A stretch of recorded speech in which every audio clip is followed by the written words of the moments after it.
کہانی میں ہم کو دکھایا جاتا ہے 1997 کا ایک سین، جہاں پر ایک پروفیسر کو ایک سگنل ریسیو ہوتا ہے جو ایک عجیب و غریب سگنل تھا۔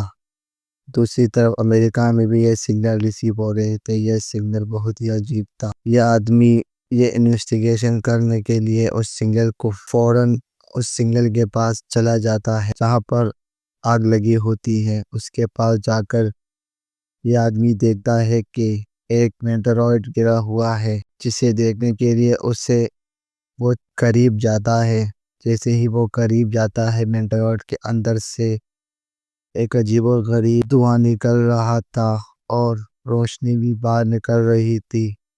دیکھتے ہی دیکھتے وہ آدمی غائب ہو جاتا ہے۔ پھر اس کے بعد سین کٹ ہوتا ہے، ہم کو 2003 کا سین دکھایا جاتا ہے انٹارکٹیکا میں۔ یہاں پر ناسا کے ایک ریسرچ فیسلٹی بنائی گئی تھی، جہاں پر سائنٹسٹوں کو برف کے اندر سے ایک عجیب اور غریب آبجیکٹ ملا تھا اور انہوں نے برف کے نیچے سے باہر نکال دیا گیا تھا۔ اس کے بارے میں ناسا کو بھی انفارم کر دیا گیا تھا۔ اب سین کٹ ہوتا ہے، ہم کو مووی میں مین کریکٹر جولیٹ کو دکھایا جاتا ہے، جو یونیورسٹی میں دکھایا جاتا ہے۔ جولیٹ ابھی ایک سائنٹسٹ جو دنیا میں ریڈیشن کو سرچ کرنے کا کام کرتے تھے اور ساتھ ساتھ اسپیس میں آنے والے سگنل کو بھی ڈیکوڈ کیا کرتے تھے۔ جولیٹ جو کہ اگلے سال پہلے ایلین کو ڈھونڈنے کی سرچ شروع کی تھی، لیکن کیونکہ دنیا میں مانا جاتا ہے کہ ایلین ہی جیسی چیز نہیں ہے، تو جولیٹ کو یہ بات ثابت نہیں کر سکا، تو جولیٹ کو بہت افسوس ہوا اور جولیٹ ابھی صرف ایک معمولی سا پروفیسر ہے۔ لیکن جولیٹ نے ہار نہیں مانی، ابھی بھی وہ کہتا ہے کہ ایلین ہوتے ہیں۔ پروفیسر اب اس کو بلاتے ہیں اور اب یہ جاتا ہے ان لوگوں کے آج کل ایک بہت ہی عجیب و غریب سگنل ریسیو ہو رہے ہیں، جس کی تجدید کرنے کے لیے جولیٹ کو ناسا کی طرف ریسرچ فیسلٹیز میں بلایا جاتا ہے۔ اب جولیٹ اتنے سالوں بعد ایسی کوئی کام ملنے پر بہت زیادہ خوش تھا۔ دکھایا جاتا ہے کہ جولیٹ پہلے ہی اس سگنل پر ریسرچ کرنے لگا تھا، اس سگنل کے ڈیکوڈ کرنے لگا تھا۔ جولیٹ یہ تو اندر سے بہت ہی سگنل کو ڈیکوڈ کر رہا تھا، کیونکہ یہ ہمارے ارتھ سے نہیں آیا، نہ ہی اس کا کوئی تعلق ہمارے ارتھ سے ہے۔ یہ سگنل کسی اور جگہ سے ہے اور یہ سگنل بہت پاورفل ہے اور یہ سگنل ہمارے ارتھ سے نہیں۔ امریکہ کے جو ریسرچ لوگ تھے وہ بھی اس بات سے حیران تھے کہ یہ سگنل آخر آ رہا کہاں سے تھا، اور گورنمنٹ کے ناسا کی جب جلد اس پر ریسرچ کرنے کا سوچتے ہیں تاکہ پتہ چل سکے کہ یہ سگنل کہاں سے رہے ہیں۔ جولیٹ ریسرچ فیسلٹیز کے لیے نکل چکا تھا۔ انٹارکٹیکا میں برف کا طوفان کی وجہ سے اس کا پلین بہت ہی مشکل سے لینڈ ہو پاتا ہے۔ Juliet under ground research facilities کے اندر جاتا ہے، جہاں برف کی تہہ پر نیچے اندر ان لوگوں نے ایک انڈر گراؤنڈ فیسلٹیز بنائی ہوئی تھی، جہاں پر اس کو ایک لڑکی ملتی ہے، وہ اس سے کہتی ہے کہ یہاں پر ہمیشہ زمین ہلنے لگتی ہے، لیکن ہم کو کوئی خطرہ نہیں کیونکہ ہم نے جگہ بہت مضبوط بنائی ہے۔ اس کے بعد وہ سگنل کی طرف جاتا ہے جولیٹ، جو اس آبجیکٹ کو بھی پاس سے دیکھتا ہے، جس آبجیکٹ کو وہ آبجیکٹ دکھنے میں بہت عجیب و غریب تھا۔ جولیٹ جیسے ہی اسے ہاتھ لگاتا ہے تو اس کے ہاتھ کرنٹ آ جاتا ہے اور اسے سے محسوس ہوتا ہے کہ کوئی نہ کوئی پاورفل چیز ہے جو اس کے اندر موجود ہے۔ ہمیں یہاں بھی کیٹ نام کی ایک سائنٹسٹ کو دکھایا جاتا ہے، جو کہ اس کے ایکس وائف تھی۔ خبر کیٹ اب اس کے روم میں جاتی ہے اور یہاں پر موجود بھی جولیٹ کو فوراً کرتی ہے، جس سے اس کے ہاتھ پر اس کرنٹ کا نشان ابھی بھی محسوس ہو رہا تھا۔ جولیٹ سو جاتا ہے، اچانک سے اندھیرے میں اس کی آنکھ کھلتی ہے اور اس فیسلٹیز کے اندر کچھ حرکت ہو رہی تھی، اور ان سے باہر نکل کر دیکھتا ہے تو اس آبجیکٹ کی برف بالکل پگھل چکی تھی۔ اس کے اندر سے ایک عجیب و غریب چیز باہر نکل رہی تھی، وہ ڈر کر اٹھ جاتا ہے۔ ہمیں پتہ چلتا ہے کہ وہ دراصل خواب دیکھ رہا تھا اور وہ خواب میں ہی اڑ گیا تھا اور سب چیزوں کو وہ دیکھ رہا تھا کہ جو خواب میں وہ دیکھ رہا تھا۔ اس کے بعد نائلا آتی ہے، اسے ناشتے کے لیے اٹھاتی ہے۔ یہاں پر نائلا اس کو انڈر گراؤنڈ ریسرچ فیسلٹیز میں پودے بھی دکھاتی ہے، جو کہ دیکھ کر جولیٹ بڑا حیران ہو جاتا ہے اور نائلا اسے کہتی ہے کہ یہ ہم نے بنایا ہوا ہے تاکہ اگر ہمیں دوسرے پلینٹ پہ جا سکے تو وہاں پر کھانا بنا سکے۔ اس کے بعد جولیٹ کھانا کھاتا ہے اور اپنے کام شروع کر دیتا ہے۔ وہ سگنل کے ڈیکوڈ کرنے بھی سرچ کر رہا تھا کہ اسے خیال آتا ہے کہ یہ سگنل اور وہ آبجیکٹ کہیں نہ کہیں ان میں سے کوئی نہ کوئی ایلین ہے، لیکن جولیٹ کے اس سوچ پر سب لوگ ہنس رہے تھے، اس سے مذاق اڑا رہے تھے۔ آج تک ناسا کو بھی یہ ماننا تھا کہ ایلین جیسی کوئی چیز ہوتی ہی نہیں ہے، اور یہ سگنل آخر کس چیز کے ہیں۔ لنچ ٹائم پر سائنٹسٹوں جولیٹ کے ایلین والے بات پر مذاق بھی اڑاتے ہیں، لیکن جولیٹ اس بات کو نظر انداز کر دیتا ہے، دوبارہ کام پر لگ جاتا ہے۔ اب اس آبجیکٹ کے قریب ایک سگنل ریسیو ہوتا ہے جس کی وہ آبجیکٹ کے سگنل کو اچھے سے جان پائے۔ یہاں پر دوسری طرف ہمیں شہر کا سین دکھایا جاتا ہے، جہاں پہ ہمیں امریکہ کے خفیہ لوگ دکھائے جاتے ہیں، جو کہتے ہیں کہ 2003 میں ہمیں جو سگنل موصول ہوا تھا وہ 1997 میں بھی یہ سگنل ریسیو ہوا تھا، اور بار بار یہ سگنل ریسیو ہوا تھا۔ یہ بات جولیٹ کو جلدی بتا دینی چاہیے کیونکہ ضروری ہے۔ یہ سین کٹ ہو گیا تھا، دوبارہ ہمیں فیسلٹیز کا سین دکھایا جاتا ہے، جہاں پر اچانک سے ریسیو سگنل اور آبجیکٹ کو توڑنے کا فیصلہ کیا جاتا ہے، جہاں پر برف پگھل چکی تھی اور آبجیکٹ بھی گر چکا تھا، اور وہ آبجیکٹ دکھنے میں بالکل عجیب اور غریب لگ رہا تھا، جانور جیسا لگ رہا تھا۔ اسے ٹچ کرنے پر کسی پتھر کی طرح معلوم ہوتا تھا۔ سائنٹسٹوں کو لگتا تھا کہ یہ کوئی مینٹروئڈ ہے، لیکن جولیٹ اس بات سے ایگری نہیں کرتا تھا کیونکہ مینٹروئڈ سے سگنل نہیں نکلتے اور اس آبجیکٹ سے سگنل نکل رہے ہیں۔ جولیٹ اب اس سگنل کو ڈیکوڈ کرنے لگتا ہے، اور سبھی سائنٹسٹوں کا ماننا تھا کہ یہ ٹائم لیس کر رہا ہے۔ جولیٹ بہت شدت سے اس آبجیکٹ کو سرچ کر رہا تھا، اور جولیٹ کا ماننا تھا کہ یہ ایک شپ کا حصہ ہے اور یہ اس سگنل یہ بھیج رہا ہے کیونکہ یہ ایک شپ کا حصہ ہے اور یہ شپ سے بچھڑ چکا ہے۔ اس وجہ سے جولیٹ کا ماننا تھا کہ یہ کسی اور شپ کو سگنل بھیج رہا ہے۔ سب لوگ جولیٹ کی بات سے اتفاق نہیں کرتے کیونکہ جولیٹ کو سب لوگ پاگل سمجھتے ہیں، لیکن کٹ کہتی ہے کہ ڈیسیجن بالکل اچھا نہیں ہے۔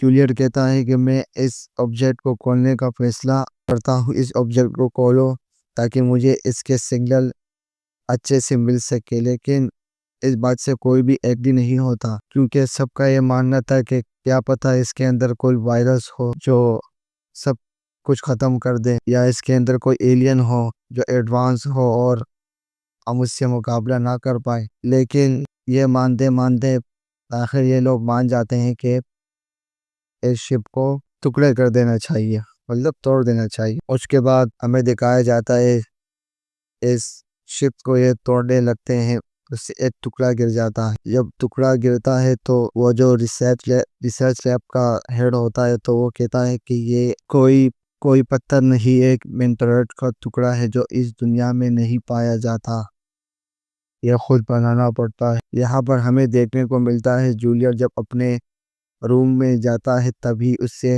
کے پاس نائلا آتی ہے۔ نائلا اس سے سگنل کو ڈیکوڈ کرنے کے بارے میں پوچھنے لگتی ہے اور یہ بتاتی ہے کہ یہ سگنل آخر کیسے ڈیکوڈ ہوتے ہیں۔ جیسے جیسے جولیٹ اس کو تھوڑے ہنٹ دینے لگتا ہے تو نائلا اسے کہتی ہے یہ تو گیم کی طرح ہے۔ جیسے ہی نائلا اسے ہنٹ دیتی ہے تو جولیٹ کی سمجھ میں آ جاتا ہے اور وہ فوراً اس سگنل کو ڈیکوڈ کرنا شروع کر دیتا ہے۔ بہت جلد اس سگنل ڈیکوڈ کرنے میں وہ کامیاب ہو جاتا ہے اور اس سگنل کا مطلب تھا کہ مجھے نہیں کھولو۔ یہی نائلا اور جولیٹ جب یہی پریشان ہو جاتے ہیں اور فوراً نیچے کی طرف بھاگتے ہیں تاکہ یہ سائنٹسٹوں کو اس کونے میں منع کر سکیں، اور روم سے جیسے ہی نکلے تبھی اچانک بہت دیر ہو چکی تھی اور اس آبجیکٹ کو کھول چکے تھے، اور اس کے کونے ہی کے بعد اندر سے ایک بہت بڑا بلاسٹ ہوا جس سے سبھی کچھ سائنٹسٹ مر گئے تھے۔ اور ہر جیسے ہی وہ باہر نکلے تو جولیٹ اور نائلا دیکھتے ہوئے تو آگ لگی ہوئی تھی، اور آبجیکٹ کے اندر سچ میں ایک ایلین تھا جس کے عجیب اور غریب دکھنے میں تھا، جو کہ بڑا ہی انسانیت کے لیے خطرہ تھا، انسانوں کو جلا کر مار دیتا ہے۔ دوسری طرف ہمیں وہی امریکہ کے خفیہ ادارے کو دکھایا جاتا ہے جس سے پتہ چل چکا تھا کہ اس آبجیکٹ کے اندر ایلین ہے، اور یہاں پر ایک بات پتہ چلتی ہے کہ 1997 میں جو انہوں نے اس آبجیکٹ کا ملا تھا اس کے اندر ایک ایلین ہے، اور جیسے ہی ایک آدمی کے اس قریب گیا تھا اس سے مار دیا گیا تھا۔ اس کے صرف یہی مطلب تھا کہ وہ جو بھی چیز ہے وہ انسانیت کے لیے خطرناک جان کر وہ اگر یہاں چیز اس فیکٹری سے اندر باہر نکل گئی تو یہ دنیا کے لیے بہت بڑا خطرہ ہوگا۔ تو وہ لوگ یہ فیصلہ کرتے ہیں کہ ہم اس فیکٹری کو تباہ کر دیں گے تاکہ یہ چیز باہر نہ آ سکے۔ یہ سن کر سائنٹسٹ سب بالکل حیران ہو جاتے ہیں، اور جولیٹ یہ سوچتا ہے کہ اتنے بڑے سائنٹسٹوں کو یہ لوگ کیسے مار سکتے، لیکن وہ لوگ فیصلہ کرتے ہیں کہ ہم ایسے ہی چلے جائیں گے۔ لیکن طوفان کی شدت اتنی تھی کہ وہ لوگ باہر نہیں جا سکتے تھے، کیونکہ اگر باہر جاتے تو وہ سبھی لوگ مر جاتے۔ تب جولیٹ سب کو مشورہ دیتا ہے کہ ہمیں دنیا کو بچانے کے لیے مر جانا چاہیے، لیکن یہاں پر ایک دوسرے سائنٹسٹ اپنے آپ کو قربان کرنے کے لیے تیار نہیں تھے۔ ابھی وہ لوگ یہاں بات کر رہے تھے کہ جولیٹ نے نوٹس کیا کہ جو ایلین کیمرے میں نظر آ رہا تھا اب وہ اس آبجیکٹ میں ایلین نظر نہیں آ رہا۔ اب یہ لوگ کو پتہ چل چکا تھا کہ خطرہ اب بڑھ چکا ہے۔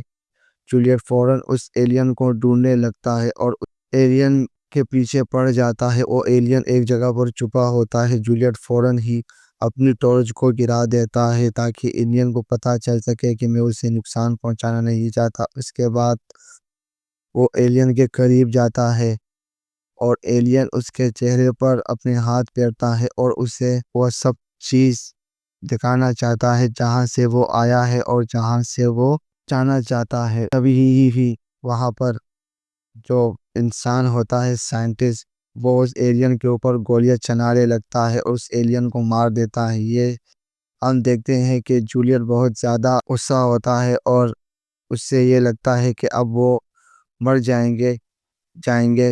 جولیٹ کا خیال تھا کہ جولیٹ کا ماننا تھا کہ اس ایلین نے ہمیں کاٹ لیا ہے اور اب ہم لوگ مارے جائیں گے، لیکن وہ لوگ زندہ تھے، تو اس کا مطلب تھا کہ ایلین نے انہیں اپنا ہوسٹ بنا لیا ہے، اور اگر ایلین مر چکا ہے تو شاید وہ بھی جلد ہی مر جائیں گے۔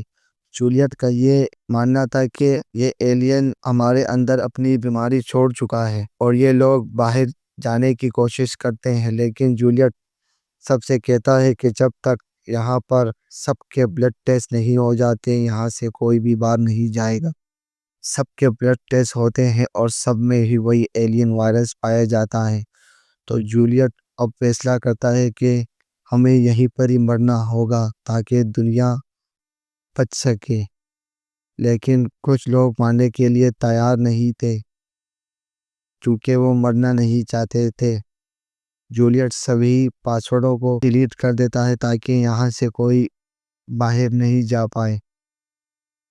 کیونکہ دنیا کو خطرہ تھا، اور جو خفیہ لوگ تھے انہوں نے آرمی کو آرڈر دے دیا تھا کہ اس جگہ کو 18 منٹ کے اندر اندر بلاسٹ کیا جائے، اور سبھی سائنٹسٹوں کو یہ معلوم تھا کہ اب یہ جگہ 18 منٹوں میں بلاسٹ ہو جائے گی، اور وہ ایک دوسرے کے ساتھ لڑنے لگتے ہیں، اور ایک سائنٹسٹ جو کہ اس دروازے کو کھولتا ہے اور باہر نکلنے کی کوشش کرتا ہے، جولیٹ اس کے پیچھے جاتا ہے، لیکن وہ سائنٹسٹ فائرنگ شروع کر دیتا ہے، اور وہ سائنٹسٹ وہاں سے باہر نکل جاتا ہے، اور جولیٹ جب جیسے ہی ادھر باہر نکلتا ہے تو اسے پتہ چلتا ہے کہ سب ایلین کے آبجیکٹ نے سب چیزوں کو اس جگہ کو گھیرا ہوا ہے۔ جولیٹ یہ ہوشیاری دکھاتا ہے کہ وہ اپنی سانس روک دیتا ہے، جیسے ہی سانس روک دیتا ہے وہ ایلین کے اس آبجیکٹ کے اندر چلا جاتا ہے۔ اسے پتہ چلتا ہے کہ اب ہم ایلین ہوسٹ بن چکے ہیں، اس کی وجہ سے یہ اب ہمیں پروٹیکٹ کرے گا، تو وہ سب جتنے بھی لوگ تھے اس کو بلاتا ہے، اسے کہتا ہے کہ سانس ہلکی لو اور اس کے اندر آ جاؤ، اگر وہ لوگ بلاسٹ کریں گے بھی تو ہم یہ ایلین ہوسٹ ہمیں بچا لے گا، کیونکہ اب ہم ایلین ہوسٹ بن چکے ہیں۔ جیسے ہی وہ لوگ اس کے اوپر بم پھینکتے ہیں تو یہ لوگ بچ جاتے ہیں، اور وہ ایلین آبجیکٹ ان سب کو اپنے ساتھ لے کر چلا جاتا، اور یہیں پر یہ کہانی ختم ہو جاتی ہے۔